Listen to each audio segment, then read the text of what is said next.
ಎಚ್ಚರಿಕೆಗೂ ಜಗತ್ತಿಲ್ಲ, ಯಾರ ಮಾತು ಕೇಳ್ತಾ ಇಲ್ಲ. ಮಿತಿ ಮೀರ್ತಲೇ ಇದೆ ಮೈಕ್ರೋ ಫೈನಾನ್ಸ್ ನ ಹಾವಳಿ.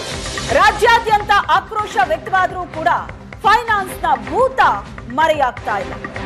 ದಿನವೂ ಸಾಲಗಾರರ ರಕ್ತ ಹೀರ್ತಾ ಇರುವಂತಹ ಈ ಫೈನಾನ್ಸ್ ಕಿರುಕುಳಕ್ಕೆ ಎಷ್ಟೋ ಜನ ಸಾವಿನ ಕದ ತಟ್ಟಿದ್ದಾರೆ.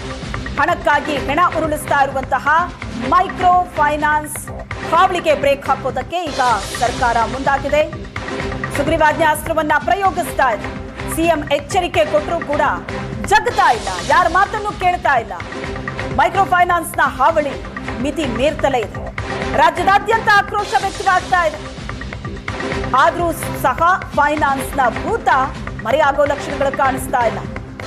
ಮೈಕ್ರೋ ಫೈನಾನ್ಸ್ ನ ದಾಹಕ್ಕೆ ಬಲಿಯಾದವರನ್ನ ನೋಡ್ತಾ ಇದ್ದೀರಿ ನೀವು.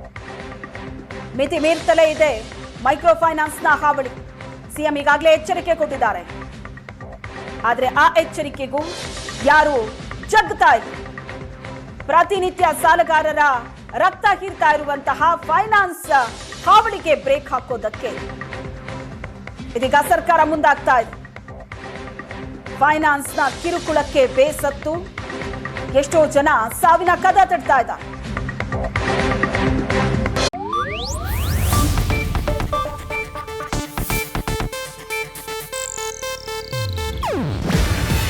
ಇದು ಏಷ್ಯಾನೆಟ್ ನ್ಯೂಸ್ ನೆಟ್ವರ್ಕ್ ಪ್ರಸ್ತುತಿ.